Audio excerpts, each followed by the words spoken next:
नमस्कार. संवाद प्रतिवाद या आमच्या विशेष कार्यक्रमामध्ये आपल्या सगळ्यांचं मनापासून स्वागत. 2024चं वर्ष आलेलं आहे, 2023चं वर्ष संपलेलं आहे आणि 2024च्या वर्षामध्ये सगळ्यांचंच लक्ष लागलेलं आहे ते निवडणुकांकडे. 2024चं वर्ष कशाचं आहे असं जर कोणी विचारलं तर आपण म्हणू ते लीप इयर आहे, पण त्याहीपेक्षा प्रत्येकाच्या मनात असणार ते म्हणजे हे निवडणुकांचं वर्ष आहे. 2024 सालच्या लोकसभा आणि त्यानंतर होणाऱ्या महाराष्ट्रातल्या विधानसभा निवडणुका यावरती अनेक राजकीय पक्षांनी मोर्चे बांधणी गेल्या 2 वर्षापासून सुरू केलेली होती. विशेषतः 2014, 2019 नंतर आता 2024 मध्ये ज्या लोकसभा निवडणुका होणार आहेत त्याच्यामध्ये मोदी सरकारची सत्वपरीक्षा असेल असं बोललं जाते. मोदींनी 2024च्या निवडणुका डोळ्यासमोर ठेवून वेगवेगळ्या आघाड्यांवरती काम सुरू केलेलं आहे. दुसरीकडे विरोधकांनी इंडिया आघाडी तयार केली आहे. इंडिया आघाडीमध्ये एकमत राहणार का? इंडिया आघाडी मोदी सरकारसमोर कितपत मोठं आव्हान निर्माण करणार? 2024 मध्ये मोदी सरकार पुन्हा सत्तेवरती येऊन हॅट्रिक करणार का? अशा अनेक चर्चा रंगत आहेत. दुसरीकडे त्यानंतर येणाऱ्या राज्यातल्या विधानसभा निवडणुकांचं चित्र नेमकं काय असेल याच्याबद्दल माझ्या मते तरी कुणीही छातीठोकपणे सांगू शकणार नाही असं यावेळच्या निवडणुकीचं चित्र असेल. आणि त्यानंतरचा पुढचा मुद्दा तो म्हणजे स्थानिक स्वराज्य संस्थांच्या निवडणुका. गेले 3 वर्ष स्थानिक स्वराज्य संस्थांच्या निवडणुका रखडलेल्या आहेत आणि त्यामुळं 2024 मध्ये तरी या महानगरपालिका असतील किंवा जिल्हा परिषदा असतील यांच्या निवडणुकीला मुहूर्त लागणार का याबद्दल सुद्धा उत्सुकता आहे. या पार्श्वभूमीवरती 2024 राजकीय दृष्टिकोनातून निवडणुकांचं वर्ष कसं असेल या विषयावरती आज आपल्याला बोलायचे, जाणून घ्यायचे. त्यासाठी आमच्या स्टुडिओमध्ये पत्रकारिता क्षेत्रातील 2 दिग्गज आणि अभ्यासू व्यक्तिमत्व आहेत. मी स्वागत करतो दैनिक लोकमतचे संपादक वसंत भोसले सर यांचं, त्याचबरोबर दैनिक सकाळचे संपादक म्हणून ज्यांनी काम पाहिलेलं आहे असे ज्येष्ठ पत्रकार श्रीराम पवार सर. दोघांचंही स्वागत आहे. मी सुरुवातीला आता म्हटलं तसं 2024 सुरू झालेलं आहे, निवडणुकांचं हे वर्ष असणार आहे.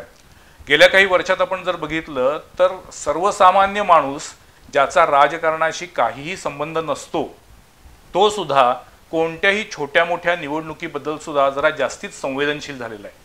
त्यामुळं राजकारण हे प्रत्येक माणसाच्या आयुष्यातला एक अविभाज्य घटक बनलेला आहे.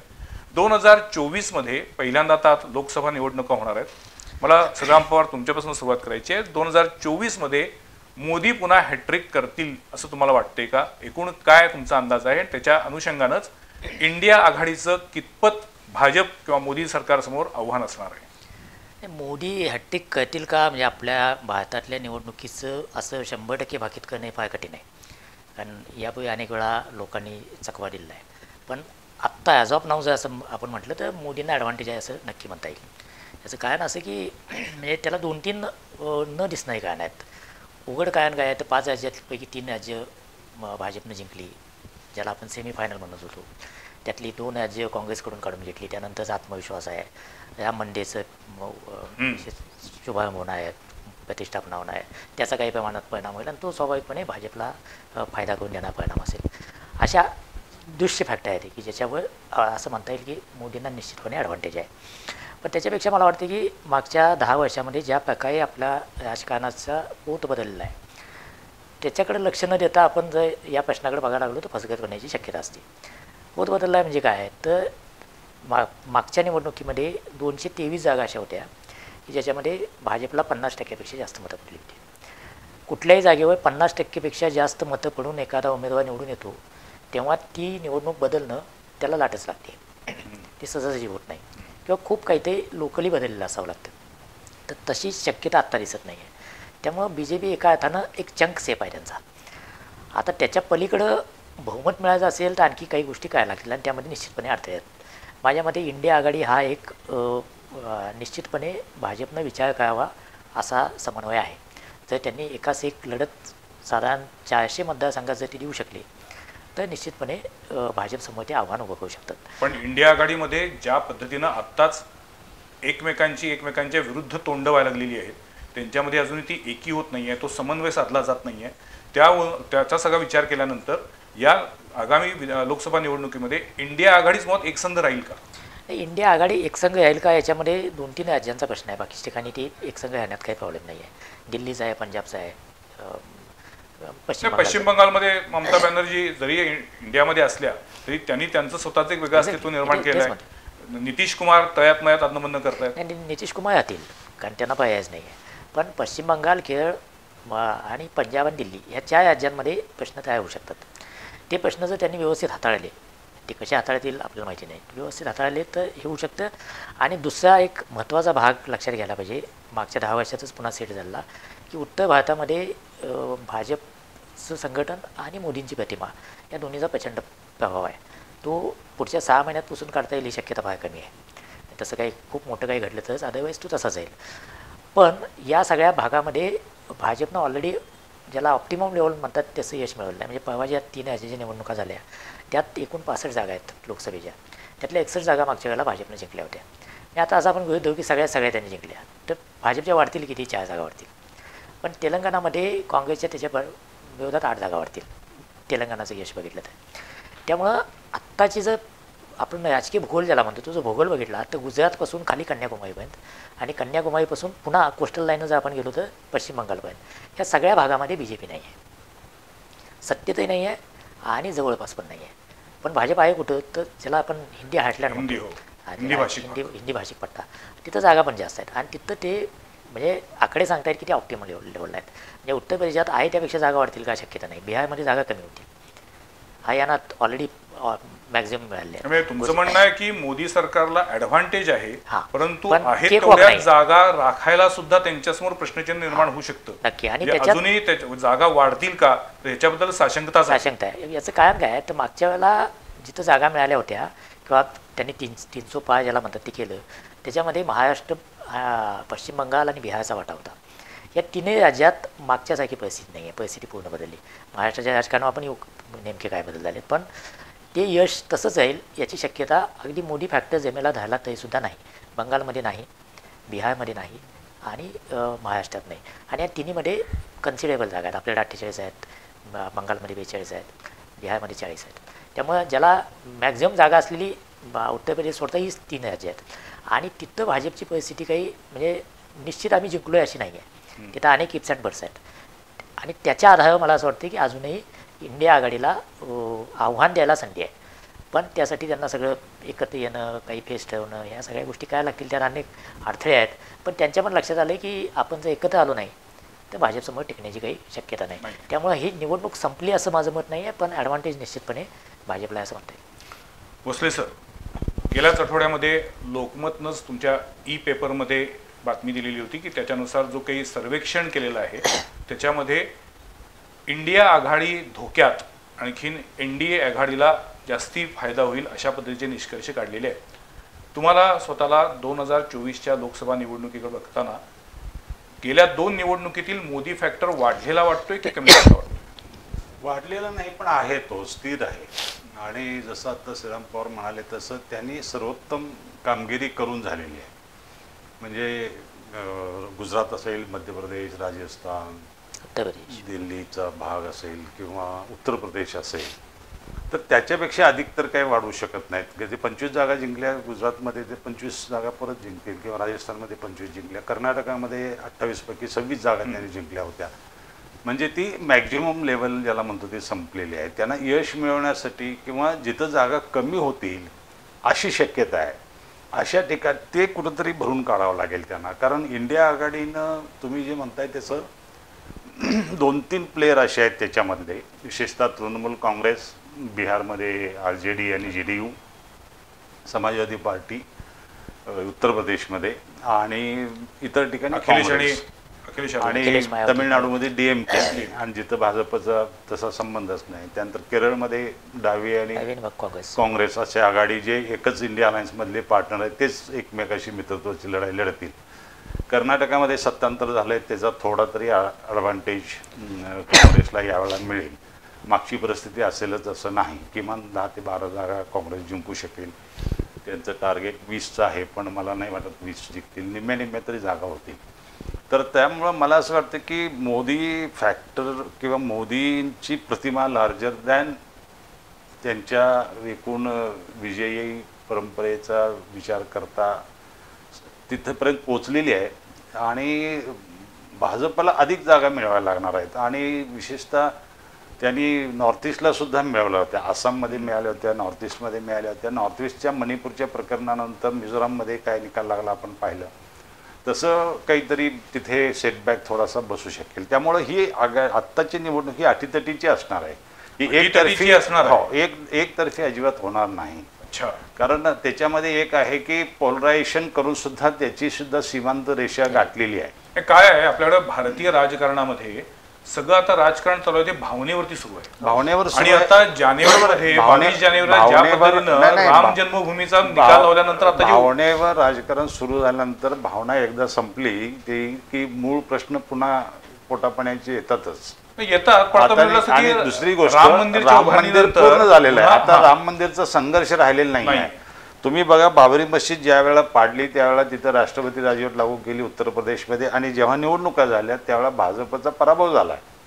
म्हणजे एकीकडे बाबरी मस्जिद पाडून तुम्ही मोठा विजय मिळवला आणि निवडणुकात मात्र तुम्ही हरला. तसं राम मंदिर आता झाला, प्रश्न मिटलाय, संपलाय सगळा तो. आता पुढे जायचं, आता पुढे काय करायचं.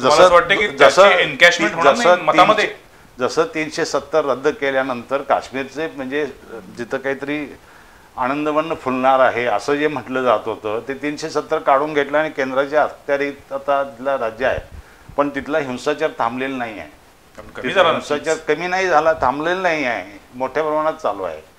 परवाच तुम्ही गेल्या ह्या डिसेंबर महिन्यात 4-5 वेळा अटॅक झाले आणि तिथला धुसफूस संपलेला नाही आहे.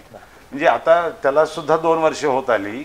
2 वर्ष झाल्यानंतर 4 वर्ष झाली. 4 वर्ष होऊन सुद्धा तिथली स्थिती सामान्य झालेली नाही आहे. त्यामुळे प्रश्न जे आहेत ते मूळ प्रश्न वेगळे आहेत. 370 हा भावनिक मुद्दा होता, राम मंदिर हा भावनिक मुद्दा होता. भावनिक मुद्दा झाल्यानंतर सुद्धा रोजी रोटी आणि बाकीच्या गोष्टी आहेत ना, याचा प्रश्न राहतात. 370 भावनिक मुद्दा कसा?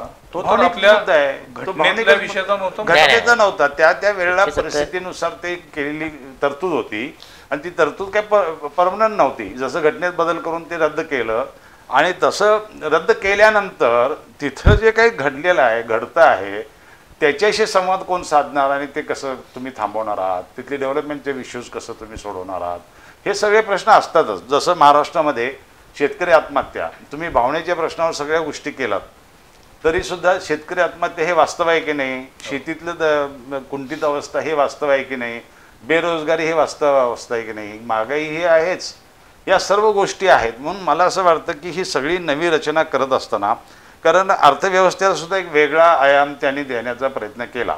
तो सर्वमान्य आहे का, तो सर्व लोकांना सामावून घेणार आहे का, त्याची कसोटी कुठं लागलेली आहे, तिची लागलेली नाही आहे. मोदींनी दोन्ही ज्या निवडणुका लढवल्या त्या सगळ्या भावनेच्या आधारेच लढवल्या. त्यावेळेला अच्छे दिनची त्यांनी हे केली, कारण मनमोहन सिंगच्या सेकंड टर्ममध्ये बुरे दिन आले होते असं लोकांचे समज झाला आणि त्या भावनेवरती लोकांनी हे दिला.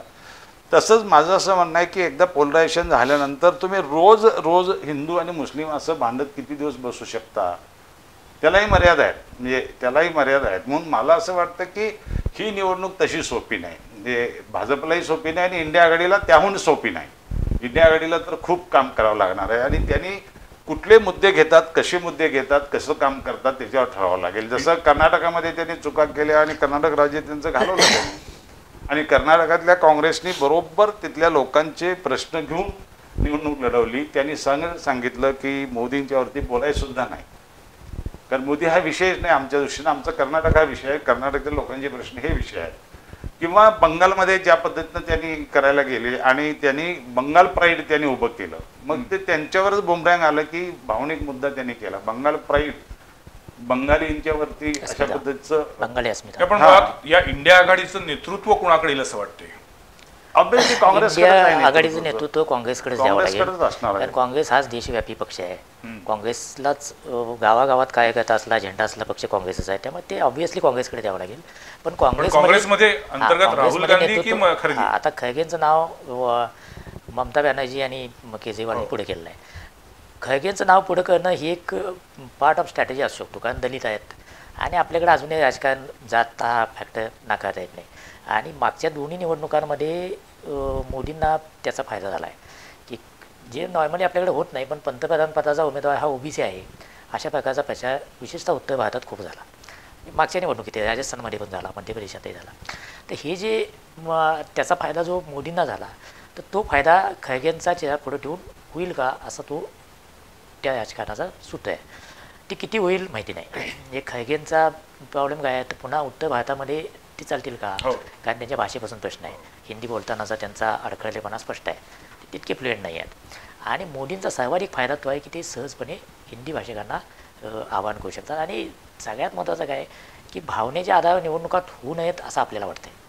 पण निवडणुका आपली इच्छा असो किंवा नसो त्या दिशेनं जात आहेत. हे वसंतराव म्हणाले ते बघ आजचे दिन काय किंवा त्यानंतर मागच्या वेळेला नया भारत. तर मोदींच्या एकूण राजकारणाचं वैशिष्ट्य काय, तुम्ही त्या गुजरातपासून बघत आला तर प्रत्येक निवडणुकीत ते काहीतरी मोठं स्वप्न देतात. आणि राजकारण हा स्वप्नांचा खेळ आहे, कितीही आपण नाही म्हटलो ते. तुम्ही काय स्वप्न विकता याला महत्त्व असतं. आणि ते स्वप्न विकण्याची अफाट क्षमता मोदींकडे आहे. आता आश्चर्यांचे पॅरामीटर काय ते त्यांनी कधी सांगितले नाहीत, त्यांना कुठे विचारायची संधी मिळाली नाही. आणि आत्ता ते म्हणतात का आश्चर्यन, म्हणजे मोदींचं असं धाडस आहे का की सभेत विचारायचं की जेवढे जमले आहेत त्यांनी सांगावं आश्चर्यन आले का, विचारलं का, नाही विचारणार. कारण ते त्यांची गुजरातपासूनची परंपरा अशी आहे की ते जे स्वप्न दाखवतात ते स्वप्न मागं सोडून देतात आणि नवं स्वप्न दाखवतात. आता त्यांनी बोलायला काय सुरुवात केली की माझ्या तिसऱ्या टर्ममध्ये भारत जगातली तिसरी अर्थव्यवस्था होईल. म्हणजे जो ॲस्पिरेशनल क्लास आहे त्याला असं वाटते की खूप मोठ्या प्रमाणावर आर्थिक विकास होईल वगैरे वगैरे. किंवा त्यांनी असं सांगायला केलं की सुरू केलं की आपण पुढच्या 1000 वर्षाची पायाभरणी करतो आहे. हे सगळे ॲबस्ट्रॅक्ट आहे. 1000 वर्षी जगात कोणाचं राज्य चाललं आहे, जगाच्या इतिहासात कोणाचं चाललं आहे का 1000 वर्ष राज्य. त्यामुळं एक जपानचा राजा सोडला तर ते टिट्युलर राजा आहे. त्यामुळं असं काही ते ॲबस्ट्रॅक्ट तयार करायचं की ज्याच्यावर लोकांनी विश्वास ठेवावा. आणि त्या कलेत मोदी माहेर आहेत. त्यामुळं मला वाटते की भावनेचे मुद्दे ते आणखी वेगळ्या पद्धतीने आणतील. हिंदू मुस्लिम किंवा या प्रकारचं पोलरायझेशन आहे ते त्याची ऑप्टिमम यूज त्यांनी केलेला आहे. पण ती जी मतपिढी तयार झाली आहे त्या मतपिढीला चुचकारण्यासाठी सतत हे करावं लागेल. हे वेगवेगळ्या प्रकारचे मुद्दे आणावे लागतील.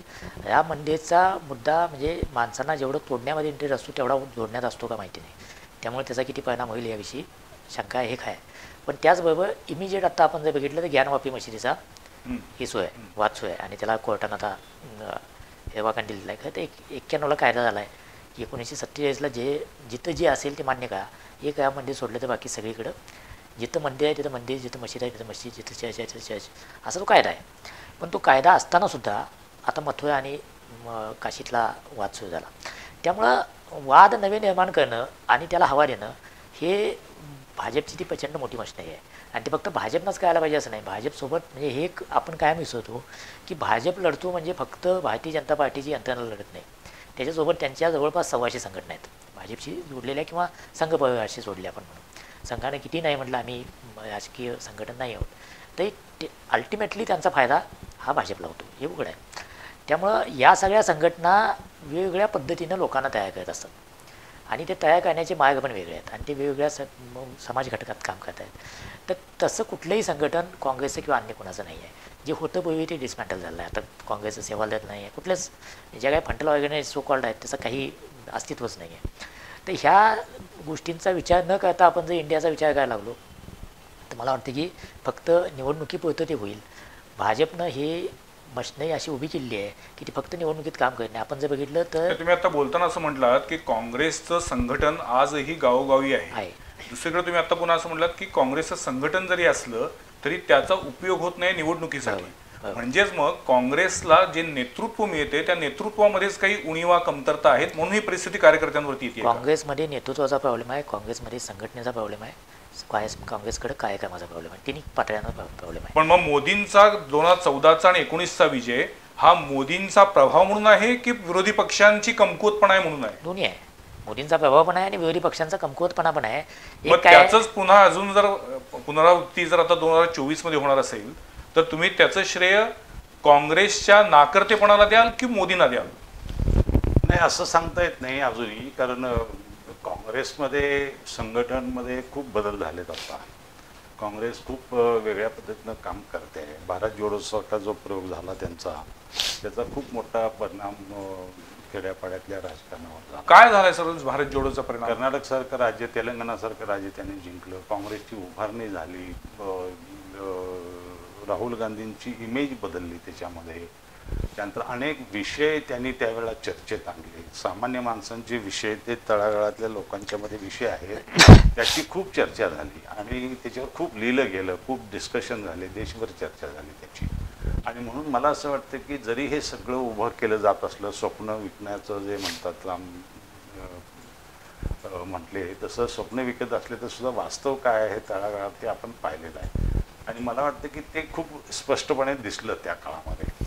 आणि दुसरी गोष्ट, मोदी आहे तर मोदीच्या बरोबर त्यांना टक्कर देणारा दुसरा कोण आहे असं आपल्याला करता येत नाही. ही काही दोन पैलवानांची कुस्ती नाही आहे. हे संपूर्ण देश त्याच्यामध्ये सहभागी होतो. जवळपास 100 कोटी लोक मतदान करणार आहेत आणि आपल्याकडे व्यक्तिगत निवडणुका ह्या होत नाहीत. त्याचा व्यक्तिगत नेतृत्वाचा प्रभाव जरी असला, आपण थेट पंतप्रधान निवडत नाही, आपण लोकप्रतिनिधी निवडतो आणि लोकप्रतिनिधी नव्हतो. आघाडी भाजपने सुद्धा हा प्रयोग केलेला आहे. वाजपेयींच्या काळामध्ये तुम्ही बघितलं 24 पक्षांची आघाडी त्यांनी केलेली आहे. त्यांच्याकडे अंतर्गत धुसफूस नव्हती का? प्रचंड होती.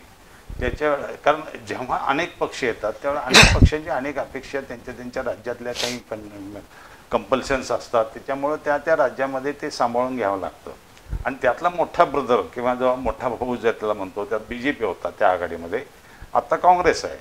आणि ज्या प्रकारे काँग्रेस सोडून किंवा BJP हे सोडून दुसरं काही तिसरं येऊ शकेल अशी शक्यता आपल्या देशात नव्हती आणि आजही नाही आहे. कारण आत्ता देशपातळीवर म्हटलं तर काँग्रेस आहे नंबर 1ला आणि नंबर 2ला BJP आहे. ऑल इंडिया जर प्रेझेन्स म्हणून पाहिला तर त्याच्यामध्ये त्यांचा विकनेस आहे UP बिहारचा. कुठल्या अनुषंगाने सांगताय? 1 नंबरला काँग्रेस आणि 2 नंबर राजस्थानमध्ये काँग्रेस होती, मध्य प्रदेशमध्ये काँग्रेस निवडून आली होती, ते सरकार पाडलं गेलं. गोव्यात होतं. एकूण प्रेझेन्स त्यांचा म्हणतो मी त्यांच्या त्या दृष्टीनं म्हटलं तर. आणि 60 वर्ष त्यांनी का राज्य केलेलं आहे 75 वर्षापैकी. म्हणजे सर्वाधिक राज्य करण्याचा अनुभव कोणाकडे आहे? काँग्रेसकडे आहे. आणि त्यांना जो 60 वर्ष कालावधी मिळून सुद्धा गेल्या 14-15 वर्षामध्ये काँग्रेस ज्या पद्धतीनं बॅकफुटला चाललेली आहे जाऊ शकते जाऊ शकतं नाही. 1984ला 2च सीट निवडून आले होते. वाजपेयी पडले आणि अडवाणी पडले. 2च लोक चुकून कुठून तर निवडून आले, एक MP मधून आणि एक ह्याच्यातून आंध्रामधून. तुमचं म्हणजे राजकारणामध्ये चढ होत राहतात. याचा अर्थ भाजप संपला असं त्यावेळेला म्हटलं गेलं का? भाजप पूर्णपणे संपला असं म्हटलं का? भाजपने त्याच्यामध्ये दुरुस्ती केल्या, भाजपने मग उघड भूमिका घ्यायला सुरुवात केली. त्यानंतर त्यांनी धर्मनिरपेक्षता की हिंदू राष्ट्र याचा वाद त्यांनी सुरू केला, राम मंदिराचा प्रश्न सुरू केला आणि भावनिक मुद्द्यावर लोक एकत्र येतात हे सूत्र त्यांनी पकडलं. लोकांच्या महागाईवर तुम्ही किती काढता, बेरोजगारीवर किती काढता, शेतकऱ्यांच्या प्रश्नावर किती लढता, याच्यापेक्षा भावनिक मुद्द्यावर लोक एकत्र येतात आणि आपल्या लोकांना भावनिक मुद्दे आवडतात, जाती व्यवस्थेच्या संदर्भातचे मुद्दे आवडतात, हे त्यांनी सूत्र त्यावेळेला पकडलं. आणि तशा पद्धतीनं पोलरायझेशन इथंच झालं नाही तर जगभरात झालं. उजव्या विचारसरणीची अनेक राज्यामध्ये अनेक देशांच्या मध्ये सरकार आली आणि हे जगभर हा पॅटर्न होता.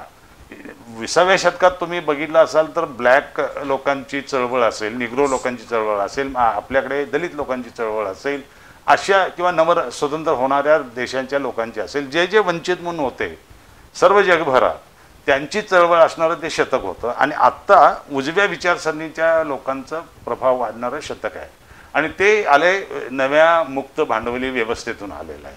कारण त्यांना त्याचा आधार पाहिजे आणि त्यांना त्याच्यातून सत्ता पाहिजे, सत्तेतून संपत्ती पाहिजे. त्यामुळं मला असं वाटतं की आणि त्याच्यामध्ये अशा जेव्हा सत्ता येतात त्या अधिक करप्ट असतात, हे जे जगात सिद्ध झालेलं आहे, अधिक भ्रष्टाचारी असतात.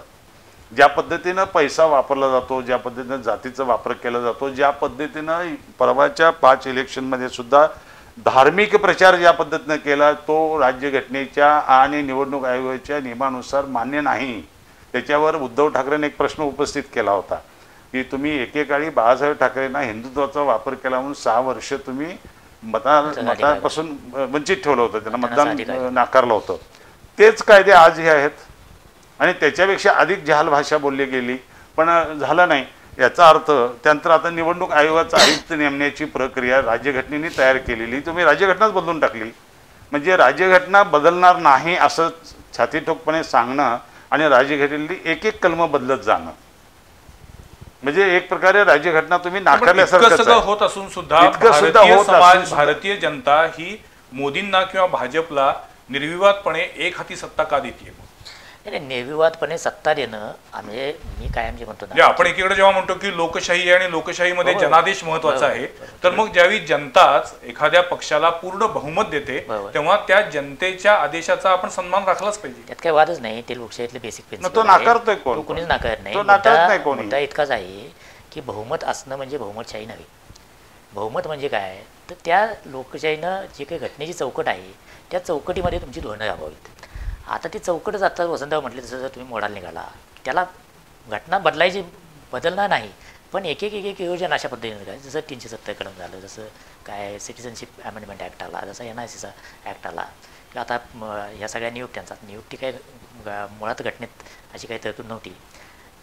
कोर्टाच्या आदेशानं झालं आहे. कोर्टानं सांगितलं होतं की निवडणूक आयोग कसा नेमावा याचा काय धागा, आणि एकदा कोर्टानं त्यांच्यावर दिलं, त्यांनी आपल्याला पाहिजे जसं केला. आता ते कोर्ट ठरवेल योग्य आहे की नाही अयोग्य आहे कायदा. मी तेच म्हणतो, म्हणजे याच्या शेवटी न्यायालयानं जे आदेश दिले त्याची अंमलबजावणी सरकारने काय, केली आहे. technically- आता ती योग्य की अयोग्य पुन्हा त्यावरती न्यायालय त्याच्याबद्दल टीका टिप्पणी करू शकते. टेक्निकली सरकारनं काही चुकीचं केलेलं हां. नाही टेक्निकली, पण हे उघड आहे ना की त्यातून सर्वोच्च न्यायालय बाजूला करणं आणि त्या कमिटीमध्ये पंतप्रधान असेल, एक कॅबिनेट मंत्री असेल आणि एक विरोधी पक्षनेता असेल, तर त्याचा स्वाभाविक आहे की 2 जण एका पक्षाचे असणार आहेत, म्हणजे निवड तेच करतील. हे तर उघड आहे ना की त्याचा पुन्हा राजकीय हितासाठी वापर त्यांनी करू शकतो. ते करतात काय, टेक्निकली सगळ्याचा वापर करून आपल्याला हवं ते करतात.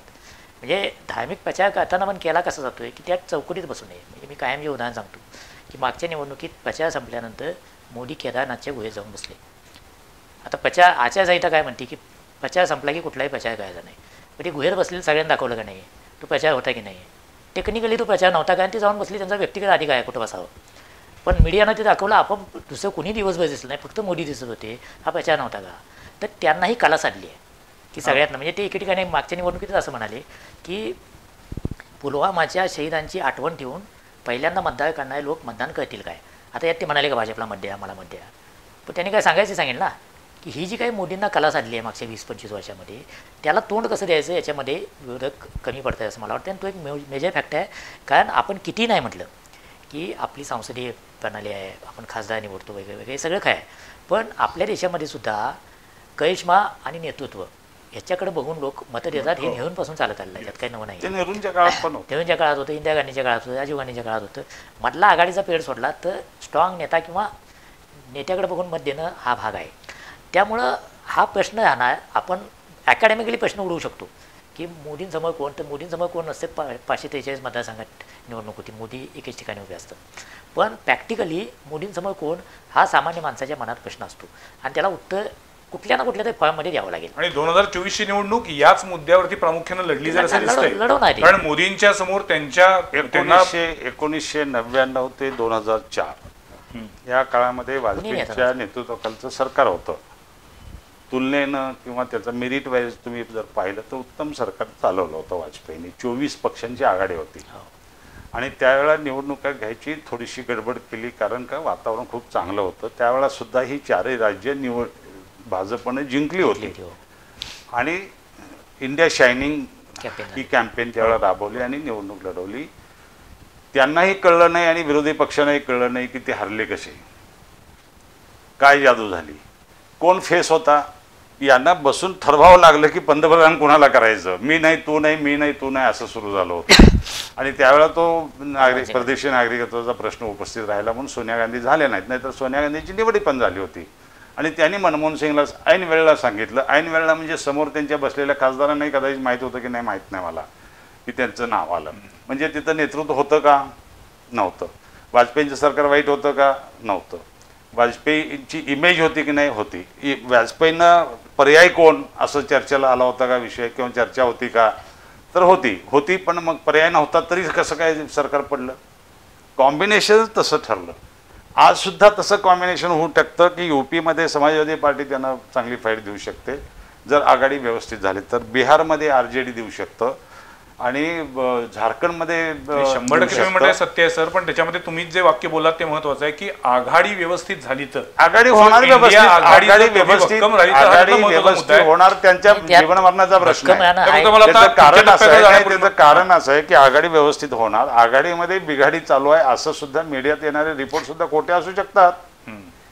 आणि ज्या पद्धतीने आणि आघाडी होत असताना प्रत्येक राज्याने आपापले काही तिथं टेक्स लावणं किंवा आपले आपल्या बाजूनं थोडंसं वळवून घेणं, होणार की, कारण होणार की. ममतानी कमीत आघाडी कमी चर्चा जागा होत असताना या इतरांना प्रकारच्या देणं. गोष्टी होणार आहेत. त्या होत राहतात आघाडी होत असताना. हे त्या काळात होत नव्हतं का? वाजपेयी असताना सुद्धा अशा प्रकारची एक मिशनरीज होती. प्रमोद महाजनचं कामच होतं, ते पळत पळत यायचे मुंबईला आणि बाळासाहेब ठाकरेंशी बोलायचे, यांच्याशी बोलायचे, DMKशी बोलायचे आणि मग ते मिटवायचं आणि परत पुढे जायचं. असं ते आघाडी असल्यानंतर होतं.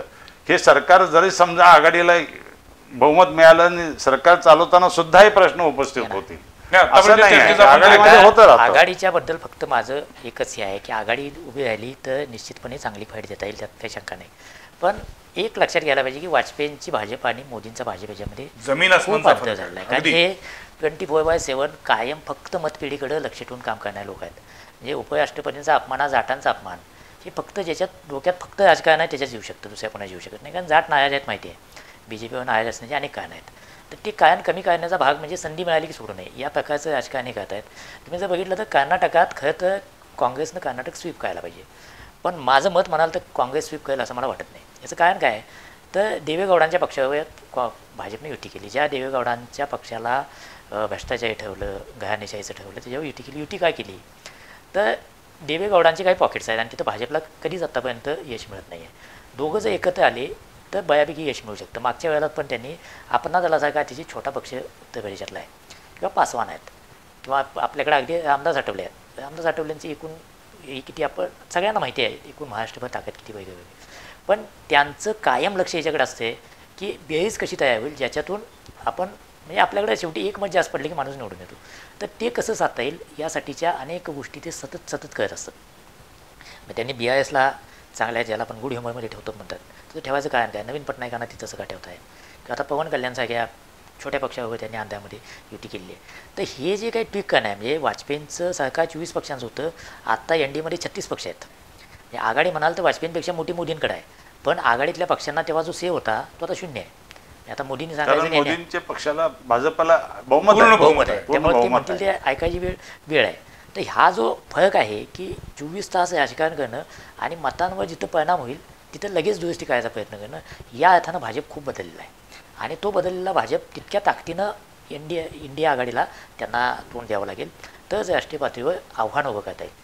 पण आता एकूणच तुमच्या दोघांच्या म्हणण्यानुसार की 2024च्या लोकसभा निवडणुकीमध्ये मोदी सरकारला ॲडव्हान्टेज आहे, पण त्याचबरोबर इंडिया आघाडी त्याला आव्हान देऊ शकते आणि इतकी वाटते तेवढी ही एकतर्फी निवडणूक होणार नाही असं तुमचं म्हणणं आहे. पण ओव्हरऑल आता आपल्याला काही महिन्यातच याचं चित्र दिसणार आहे. दुसरीकडे आता आपण राज्याच्या एकूणच राजकारणाकडे येऊया.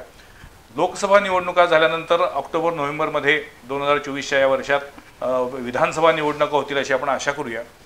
त्यावेळेला एकूण राज्याचं चित्र काय असेल? कारण राज्यामध्ये तर राजकारणामध्ये प्रचंड उलथापालथ झालेली आहे. राजकारणामध्ये महाराष्ट्राच्या खूप मोठी उलथापालथ झाली. ती उलथापालथ पक्षी पातळीवर झाले. पक्षी पातळीवर झाल्यानंतर सार्वजनिक निवडणूक एक पण झालेली नाही. त्यामुळं 4चे 6 पक्ष झालेले आहेत. त्यामुळं एकीकडे महाराष्ट्र 1995 पासून आघाडीचं सरकार स्थापन करण्यामध्ये महाराष्ट्रात आता ट्रेंड पडला होता. असा 95ला युतीचं सरकार आलं, 99, 2004, 2009ला आघाडीचं सरकार आलं आणि पुन्हा 2014ला भाजप आघाडीचं सरकार आलं, युतीचं सरकार आलं आणि आता सुद्धा परत 2019ला आघाडीचं सरकार आलं होतं. आता युतीचं सरकार आहे. त्यामुळे बहुमत काही मिळण्याची शक्यता दिसत नाही कुणालाच. भाजपला जे बहुमत कुणालाच मिळणार असं तुमचं म्हणणं? हा, बहुमत आघाडीला पण नाही आणि युतीला पण नाही. आघाडी किंवा युतीला मिळेल पण एका पक्षाला मिळणं, जसं पूर्वी 95च्या अगोदर काँग्रेसला बहुमत मिळत होतं तसं भाजप एक तिथं जवळ गेला होता. 2014ला त्याने 122-23 जागा ज्या जिंकल्या ते 20च जागापासून ते दूर होते आणि ते बहुमतापर्यंत गेले होते. ते बहुमतापर्यंत जाण्यापासूनची परत त्यांना मोठा सेटबॅक बसला. ते त्यांनी जे केलं त्याच्यामुळेच बसलेलं आहे. ते स्वतंत्र जर राहिले असते आत्ता सुद्धा 2014 ते 2019 ते 2024 विरोधी पक्ष काय करतो ते करू दे ह्याचा विचार करून त्यांनी जर राजकारण केलं असतं तर त्यांना ॲडव्हान्टेज होता. कारण शिवसेना, काँग्रेस, राष्ट्रवादी ही एकाच माळ्यातले मणी झाले होते. एकाच माळ्यात त्यांनी वळून घेतलं होतं स्वतःला आणि विरोधात कोण राजकारणामध्ये फक्त भाजप आणि फक्त भाजप म्हणून जर निवडणूक लढवली असती 24 पर्यंत ते तसंच थांबले असते, यांच्यावर वार करत राहिले असते, यांच्या कारभारावर बोलत राहिले असते, यांच्यावरती त्यांच्या वेगवेगळ्या आरोपाखाली जे काही आरोप झालेत आणि ज्याच्यावर कारवाई झाली ती कारवाई चालूच ठेवली असती, निम्मे लोक तुरुंगात गेले असते, जे मंत्रिमंडळात गेले, तर भाजप या 2024च्या निवडणुकीत बहुमतानं सत्तेवर आली असती. भाजपने ती संधी घालवली. आता 2024च्या लोकसभा निवडणुकीत कारण 6 पक्ष झाल्यानंतर जे काही घुसळण होणार आहे त्या घुसळणीमध्ये काय होईल त्याच्यावर अवलंबून आहे. जर भाजप केंद्रात सत्तेवर आला तर महाआघाडीला यश मिळेल, ती भक्कम होईल अधिक, ही महायुती. आणि जर समजा सत्तांतर झालंच केंद्रामध्ये, सगळे पळत येतील, कारण तुरुंगात टाकण्याची जी भीती होती ती भीती जाईल. त्यामुळे मुक्तपणे हसन मुश्रीफ पुन्हा शरद पवारांचा हात धरायला येतील. आज ते म्हणतात तिसऱ्यांदा मोदी पंतप्रधान होणारच, पण ते पुढं म्हणतील की आम्ही आता शरद पवारांच्या बरोबर आहोत, आम्ही विचारानं तिकडंच होतो, फक्त आम्हाला काही अडचणी होत्या असं सांगायला लागतील ते. त्यामुळे मला असं वाटतं की महाराष्ट्राचं राजकारण काय ठरणार, काय दिशा घेणार, हे 2024 फार महत्त्वाचं आहे महाराष्ट्राच्या दृष्टीने. आणि महाराष्ट्र हे प्रोग्रेस स्टेट आहे. महाराष्ट्रामध्ये ज्या प्रकारचं राजकीय क्युऑस तयार झाला आहे, एक गोंधळ तयार झाला आहे, तो गोंधळ महाराष्ट्राच्या राज्याच्या दृष्टीनं खूप वाईट आहे. कारण महाराष्ट्र हे राज्य सर्वाधिक GST देणारं, केंद्राला टॅक्स देणारं, सर्वाधिक विकसित शहरं असलेली पुणे आणि मुंबई महाराष्ट्रात असणे, टॉप 10 शहरांची नावं जर घेतली तर अहमदाबाद 8 नंबरला जातं आहे आणि मुंबई आणि पुणे ते 8च्या अगोदर आहेत. 1 नंबरला मुंबई आहे, 7 नंबरला पुणे आहे.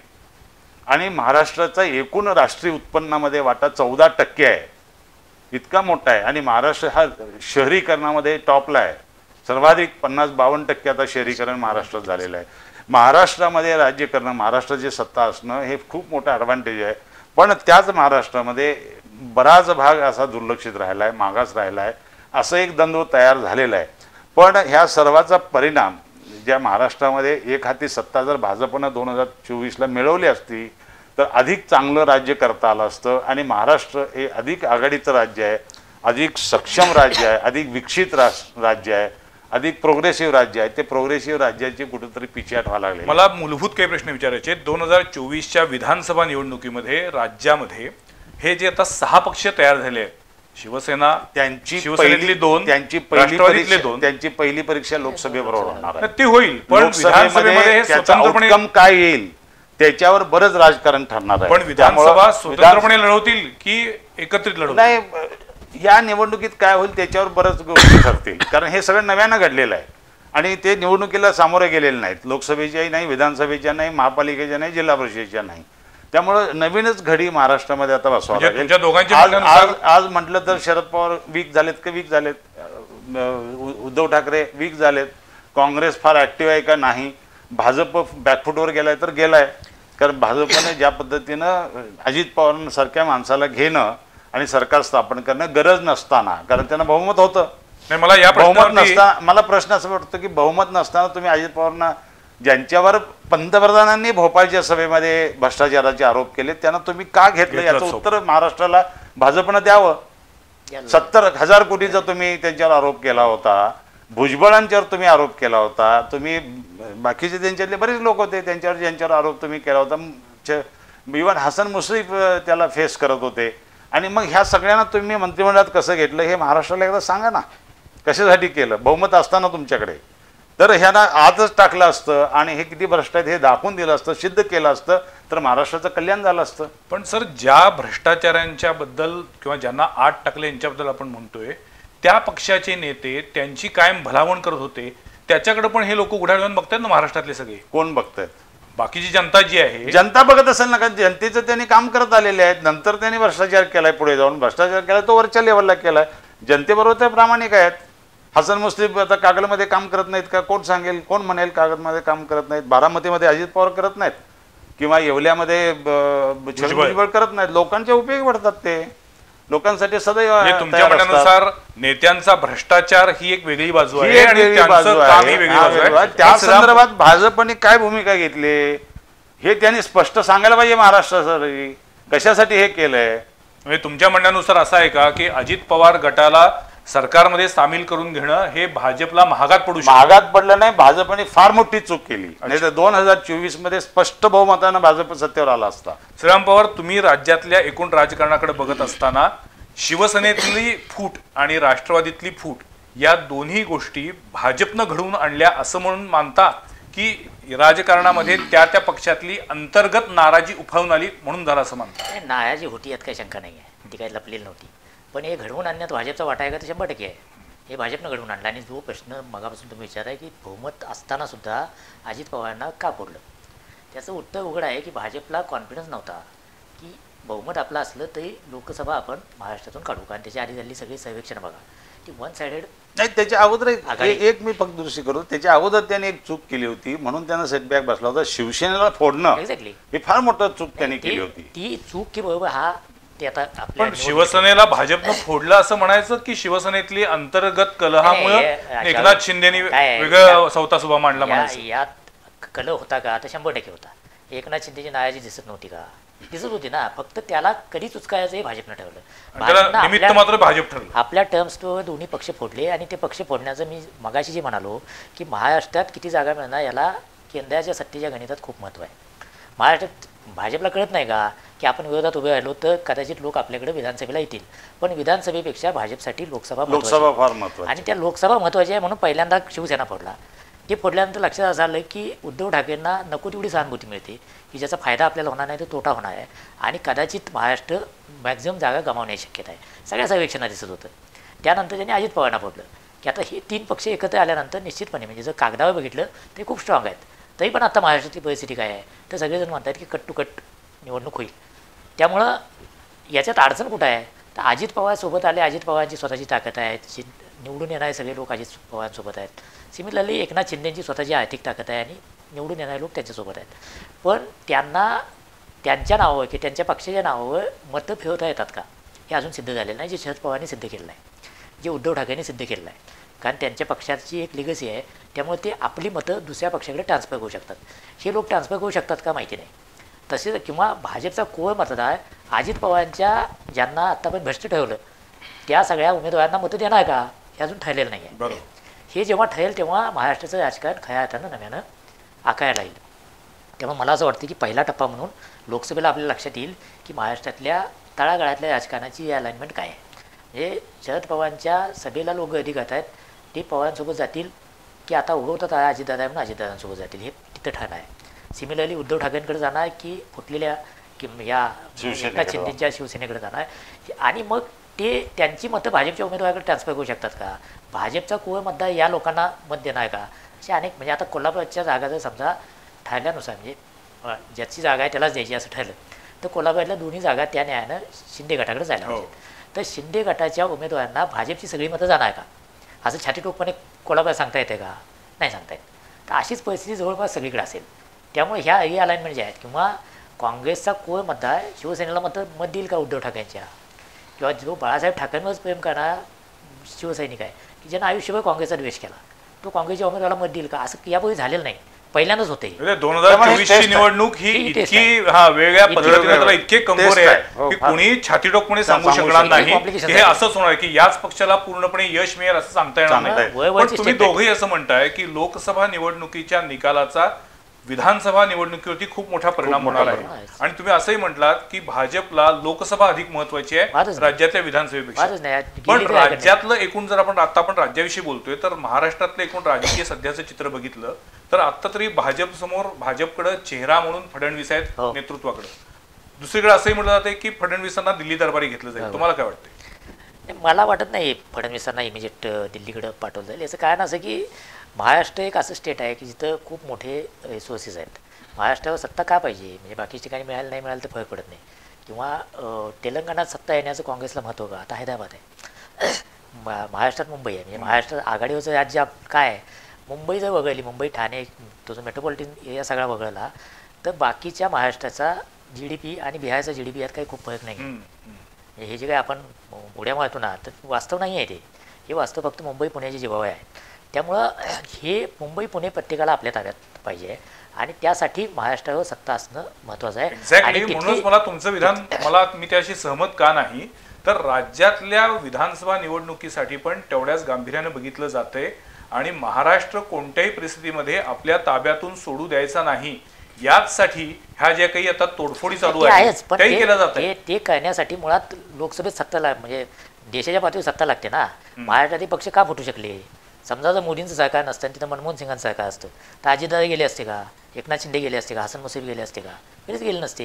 हे उघड आहे. म्हणजे हे काय कुणी त्याच्यात सत्ता काय तिकडं हा सत्ता आणि त्या लोकं, हे तर सगळीकडे सगळं success होते ना ते. सत्तेच्या आधार यंत्रणा वापरत येतात. हे आता काय उघड गुपित आहे, याच्यामध्ये काही झाकून काहीच नाही आहे. त्यामुळं मला वाटतं की पहिल्यांदा देशाची सत्ता मिळवणे ही त्यांची टॉप प्रायोरिटी आहे आणि ती मिळवल्यानंतर जिथं रिसोर्स आहे, मग बेंगलोर आहे, हैदराबाद आहे, चेन्नई आहे, तर ही शहरं ज्या राज्यांमध्ये आहेत ती राज्य ताब्यात ठेवणं याला कुठल्याही पक्षाचं साठी महत्त्व असतं, ती भाजपसाठी पण आहे. तिसऱ्या टप्प्याकडे येऊया. आपण लोकसभेबद्दल बोललो, आता राज्यातल्या एकूण राजकीय परिस्थितीबद्दल आणि विधानसभा निवडणुकीबद्दल थोडक्यात बोललो. आता सगळ्यात महत्त्वाचा मुद्दा आहे तो म्हणजे स्थानिक स्वराज्य संस्थांच्या निवडणुकांचा. 3 वर्ष झाली स्थानिक स्वराज्य संस्थांच्या निवडणुका झालेल्या नाही आहेत. महानगरपालिका असेल, जिल्हा परिषद असेल, सगळ्या निवडणुका थांबलेल्या आहेत. 2024 या सध्याच्या चालू वर्षात तरी या निवडणुका होतील अशी काही शक्यता वाटते का? मला नाही वाटत. हे लोकसभा आणि विधानसभेच्या निवडणुका होईपर्यंत या निवडणुका घेतील असं म्हणजे जिथं थेट राजकीय पक्षांची टेस्ट लागेल अशा कुठल्याही निवडणुका घ्यायचं टाळलं जाते. हे सहकारी संस्थांचे होतात कारण तिथे काय पॉलिटिकल पार्टी म्हणून स्टेक नाही आहेत किंवा ग्रामपंचायतीचे होतात तिथेही काही पॉलिटिकल पार्टी म्हणून स्टेक नसतो. गट असतात आणि त्या गटानंतर आपण म्हणतो की अमक्याचे आहेत तमक्याचे आहेत, त्याला काही त्या अर्थानं काही फार अर्थ नसतो. मागच्या निवडणुकांचा अभ्यास तेच सांगतो. पण महापालिका, नगरपालिका ह्या ज्या निवडणुका आहेत, पंचायत समित्या, तिथं मात्र पक्षाच्या तिकिटावर लोक लढतात आणि तिथं अंदाज येऊ शकतो की कुठल्या दिशेने चाललं आहे आणि असं कुठलंही लक्षण समोर येऊ नये यासाठी प्रयत्न होत आहेत असं मला वाटते. एक आहे की जर न्यायालय अशी भूमिका घेतं आहे की पुणे मतदारसंघात 6 महिन्यापेक्षा जास्त जागा एकामी राहिली तर तो तिथल्या लोकांचा अधिकार आहे आपल्या लोकप्रतिनिधी पाठवून द्यायचा. तर मला वाटतं की स्थानिक स्वराज्य संस्थांमध्ये सुद्धा तिथल्या लोकांचा अधिकार आहे आपले प्रतिनिधी पाठवायचा आणि 3-3 वर्ष तुम्ही प्रतिनिधी निवडायची संधी देत नाही आणि मग आयुक्तांच्या मार्फत किंवा काय प्रशासकाच्या मार्फत तुम्ही कारवाई करताय. हे काय फार चांगलं लक्षण आहे. तुम्ही जर अनेक अधिकाऱ्यांना खाजगीत विचारलं तर त्यांनाही मान्य नाही आहे कारण प्रशासक म्हणून अधिकार आहेत पण तेवढीच एक विचित्र अशी जबाबदारी पण असते. त्यामुळं हे शेवटी या तीच ते रचना केली कशाला तर ते सगळं गुंडाळून ज्या पद्धतीनं आपल्याकडं चालू आहे त्या निवडणुका पुढे ढकलायचं ती काही फार समर्थनीय नाही. निवडणुका पुढे ढकलण्यामागं पण राजकीय अँगल आहे, वादच नाही. तो अँगल उघड आहे. तिथं जर समजा निकाल उलटा गेला तर आपोआपच मूड सेट होईल. पण दुसरीकडं त्याची जर आपण एकूण लिगल सिस्टीम बघितली तर न्यायालयाच्या कक्षेमध्ये काही विषय गेल्यानंतर ते थांबलेले आहेत. म्हणजे आता ओबीसी आरक्षणाबद्दलचा विषय सोडून घेता येतं ना. असं कुठला विषय आहे की न्यायालयात जाऊन सोडून घेता येत नाही. हे सरकारला कधी पण सोडून घेतला ना घेतला मध्य प्रदेशात निवडणुका झाल्या. तुम्ही काय करू शकत नाही. म्हणजे सरकार पक्ष कधी पण जाऊन बाजू मांडू शकतो की आम्ही हा फॉर्म्युला हे केलाय याच्यातून हे सेट होतंय. आणि नाही सरकारनेच भूमिका घेतलेली आहे आता की समजा ओबीसीचा निर्णय होईपर्यंत आम्ही निवडणुका घेऊन पुढच्या वेळेला ओबीसीचं आरक्षण लावू शकतात असं म्हणू शकतात. ओबीसीचं आरक्षण लावल्याशिवाय आम्ही निवडणुकाच घेणार नाही असं तुम्ही म्हटलंय आणि ओबीसीचं आरक्षण लावण्यासाठी जे अडथळे आहेत ते पण करत नाही तुम्ही. पूर्ण पण काढत नाही ना. ओबीसी समाज किती आहे आणि किती आरक्षण द्यावे, कशाच्या आधारे द्यावे, ते 50% जास्त असू नये या सर्व ज्या चौकटीत बसवायला पाहिजे ते पण बसवायचा प्रयत्न करत नाही ना महाराष्ट्र सरकार. त्याचा अर्थ एकच आहे की यांना स्थानिक स्वराज्य संस्थेच्या निवडणुका घ्यायच्या नाहीत, सरकारला घ्यायच्या नाहीत, भाजपला घ्यायच्या नाहीत. हे अतिशय स्पष्ट आहे. आणि विरोधी पक्षांना पण करायचं वाटत असेल की कशाला शक्ती परीक्षा करा, जे झाकलेलं आहे ते लोकसभेत उघड होईल ते होऊ दे.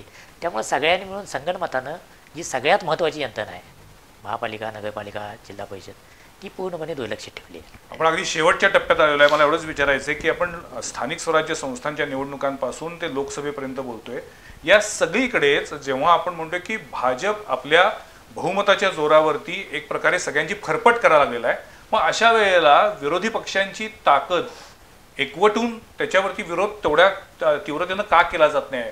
म्हणजेच विरोधी पक्ष कुठेतरी कमी पडतोय हे आपण मान्य करतोय का? नाही, केला जातोय ना, करतात ना. तुम्हालाही मान्य आहे? नाही, विरोधी पक्ष म्हणजे आता महाराष्ट्रापुरतं बोलायचं झालं तर महाराष्ट्रातही जसं आपण आता देशाच्या पातळीवर बोललो तसं राज्यातही विरोधी पक्षांकडून कोण नेतृत्व करणार? काँग्रेसमध्ये असेल, राष्ट्रवादीमध्ये शरद पवार नावाचा एक निदान आज चेहरा आहे, एक नेतृत्व आहे, अनुभवी नेतृत्व आहे. काँग्रेसकडे कोण आहे राज्यामध्ये? काँग्रेसचं वैशिष्ट्यच असं आहे महाराष्ट्रापुरतं तरी कुणी नेता असो किंवा नसो काँग्रेसला एक विशिष्ट स्थान महाराष्ट्रामध्ये आहे आणि ते आता या निवडणुकीत मला वाटते की अतिशय स्पष्टपणे दिसेल. 2024च्या विधानसभा निवडणूक मला असं वाटतं की या राज्यात जी काही उलटापालट झाली आहे त्याचा सगळ्यात मोठा बेनिफिशियरी काँग्रेस आहे. काँग्रेस असेल. कारण ते मागच्या कदाचित निवडणुकीत सिंगल लार्जेस्ट पार्टी ते सुद्धा होते. लार्जेस्ट होईल की नाही हा वेगळा विषय, पण ज्या पद्धतीनं मागच्या 2 निवडणुकांमध्ये सेटबॅक बसला होता काँग्रेसला, त्या तुलनेत काँग्रेसला या फाटाफुटीचा फायदा होईल. शिवसेनेत कोणाला फायदा होईल, उद्धव ठाकरे गटाला की एकनाथ शिंदे त्याचीच गटाला? परीक्षा आता होईल. कारण शिवसेनेत उद्धव ठाकरेंना सहानुभूती आहे असं त्यांच्या जिथं जिथं कार्यक्रम होतात तिथं दिसते. पण याचा अर्थ असा नाही की एकनाथ शिंदेनी मैदान सोडलं आहे. एकनाथ शिंदे फार बारकाईनं छोट्या छोट्या गोष्टी का असेना पण करत आहेत. आणि मला वाटतं की विरोधक कमी कुठं पडत आहेत. तुम्ही म्हटलं ना की आंदोलनं करत नाहीत किंवा प्रश्न उपस्थित करत नाही, ते करत आहेत. पण त्याच्यामध्ये जी एक कन्सिस्टन्सी लागते, म्हणजे राहुल गांधींनी यात्रा केली त्याचा एक चांगला परिणाम होता, त्यांची प्रतिमा बदलली वगैरे वगैरे सगळ्या गोष्टी झाल्या. पण त्याचा फॉलोअप म्हणून कुठल्या राज्यातल्या नेत्यांनी काय केलं? काहीच केलं नाही. म्हणजे महाराष्ट्रात केलं नाही, कुठंच केलं नाही. आता कर्नाटक तेलंगणा इथं मुळातच काँग्रेसचं संघटन चांगलं आहे, तिथं त्याचा फायदा झाला. पण उत्तर भारतात जिथं संघटन नाही किंवा जिथं काँग्रेस कमकुवत झालेली आहे तिथं राहुल गांधी निघून गेले, मागं सपाट झालं आहे. तर ही जी परिस्थिती आहे त्याच्या उलट बी जे पीचं काय होते, तुम्ही आत्तासुद्धा बघा, ज्यांच्याकडे ज्या मंत्र्याकडे मतदारसंघाची जबाबदारी दिली आहे, आपल्याकडे ते ज्योतिरादित्य शिंदे अधूनमधून सतत येतात, त्यांच्या ठरलेला कार्यक्रम करतात. त्याला लोक येतात नाही हा मुद्दा नाही आहे, पण कार्यक्रम ठरलेला करायचाच. या प्रकारची रचना कुठल्याही विरोधी पक्षाकडे दिसत नाही. म्हणजे रोहित पवारांनी जी काही संघर्ष यात्रा काढली त्याचा काय फायदा राष्ट्रवादी काँग्रेसला झाला किंवा स्वतः रोहित पवारांना ते झाला. म्हणजे या ज्या गोष्टी आहेत ना की तुम्ही ॲडहॉक काहीतरी करायला गेला तर त्याचा परिणाम मिळत नाही. पण बी जे पी जे करते त्याच्या मागं ते शेवटपर्यंत कसं जाईल, म्हणजे 9 वर्ष झाल्याची पुस्तिका त्यांनी किती लोकांपर्यंत पोचवायची ठरलं आहे. मंत्र्यांना 10 घर करायची म्हणजे 10 घरात बेल वाजवायचीच. हे जे आहे ही शिस्त किंवा हे जे काय राजकारणाचं एका अर्थानं कार्पोरेटायझेशन केलेलं आहे बी जे पीनं, त्याला तोड द्यायला अजून तरी काही सापडलेलं नाही या विरोधी पक्षांना. तिथं तेच आज पडत आहे, ते मुद्दे उपस्थित करत नाहीत असं नाही आहे. राहुल गांधीच्या प्रत्येक भाषणामध्ये ते हे सगळे मुद्दे उपस्थित करतात. महागाई, बेरोजगारी, काय मागं पडलेल्यांवरचे अत्याचार, अन्याय, सगळे मुद्दे असतात. पण त्याला जो आवाज मिळाला पाहिजे तो मिळत नाही, कारण ते ॲम्प्लिफाय करणारी यंत्रणा. पण त्याच्या विरोधात तुम्ही जर बघितलं तर राष्ट्रपतींचा अपमान म्हणजे जाटांचा अपमान एका दिवसात सगळ्या देशभर गेलं. एका दिवसात सगळ्या, मी म्हणतो ते त्याला मानणारी जाट फार कमी असते. नॅरेटिव्ह सेट करणारी यंत्रणा असावी लागते. ती यंत्रणा ज्या पद्धतीनं भाजपनं तयार केली आहे 21व्या शतकातलं ती आवश्यकता आहे. मी पुन्हा तेच म्हणतो की कुणीही त्याच्याबद्दल आक्षेप घेत असेल, टीका करत असेल, परंतु शेवटी निवडणूक ही जिंकण्यासाठी असते. आणि निवडणूक जिंकण्यासाठी जे काही करावं लागेल त्या सर्व यंत्रणा राबवण्याची आज मोदींकडे किंवा भाजपकडे तयारी झाली. पण कसं आहे माहिती आहे का, ते सगळं नेरेटिव्ह सेट केलं सुद्धा तर खोटी नेरेटिव्ह सेट करून सुद्धा काही घडत नाही, त्याचे परिणाम होतात. आता एखाद्या नेत्याची मिमिक्री करणं, मोदींनी तुम्हाला मी 20-25 प्रकार दाखवून देतो त्यांची, त्यांनी मेलेली मिमिक्री दाखवतो तुम्हाला जाहीर सभेतनं केलेली. आणि त्यांनी त्यांची मिमिक्री केली याचा अर्थ त्या जातीचा त्यांनी अपमान केला असं कधी झालं का? नाही झालं. इथं तो इश्यू कसा काय निर्माण केला तुम्ही? ते जाट आहेत म्हणून मिमिक्री केली का? ते ज्या पद्धतीनं सभापती म्हणून वागले त्याच्यावरती टीका होती. आणि मिमिक्री करणं, कोठ्या करणं, कविता करणं, टीका करणं, राजकारणाचा काय संवादाचा प्रश्न आहे. तो संवादाचं माध्यम आहे मिमिक्री. आणि दुसरी गोष्ट ते जाट आहेत म्हणून केलं का त्यांनी? काय फायदा असतो त्याच्यामध्ये? काही फायदा नसतो. ते बुमरँग होईल सचिन. नाही, ते बुमरँग कदाचित होईल, पण जाटांचा काय संबंध आहे? नाही तर मग रस्त्यावर उतरायला पाहिजे होते जाट सगळे. जाट समाज तसा काय म्हणतात की वेल अवेअर आहे पॉलिटिकली, त्यामुळे त्याचा परिणाम किती होईल याविषयी शंका आहे. पण ज्या जाटांमध्ये 100% मोदींचं नेतृत्व, एक तर त्या शेतकऱ्यांचं आंदोलन, त्यानंतर साक्षी मलिक आणि या सगळ्यांचं आंदोलन, या सगळ्यामध्ये ज्या पद्धतीनं सरकार वागलं त्यामुळं त्या हरियाणा आणि त्या राजस्थानच्या बेल्टमधले जे जाट आहेत आणि पंजाबमध्ये सुद्धा शिकांमध्ये जाटांचा, हरियाणामध्ये पण शिकांमध्ये पण जाट आहेत. तर जाट ही एक खरं तर कन्सेप्ट आहे समाजापेक्षा.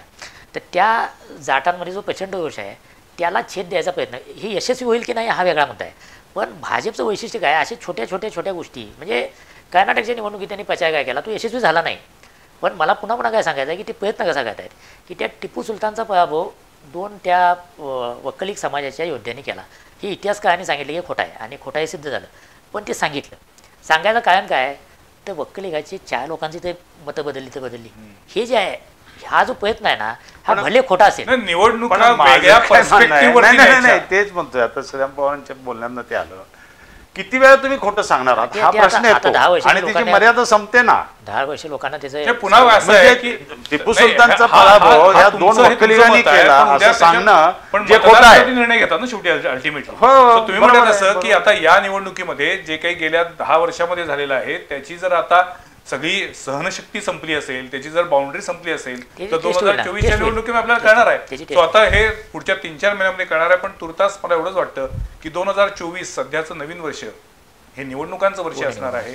अतिशय मोठी दिशादर्शक असणार. आणि विचारपूर्वक सगळ्यांना मतदान करावं लागणार आहे. काय झालेलं आहे गेल्या काही वर्षामध्ये सुरुवातीला म्हटलं तसं प्रत्येक माणूस हा अधिक संवेदनशील होत चाललेला आहे. म्हणजे आता कोल्हापूरला काही कारण नसताना सुद्धा आपण संवेदनशील राजकीय दृष्ट्या असं म्हणतो. हे चांगलं की वाईट हे आता एकदा ठरवण्याची वेळ आली आहे. कागल म्हणजे राजकीय विद्यापीठ, अरे पण त्यातनं कोल्हापूरला मिळालं काय?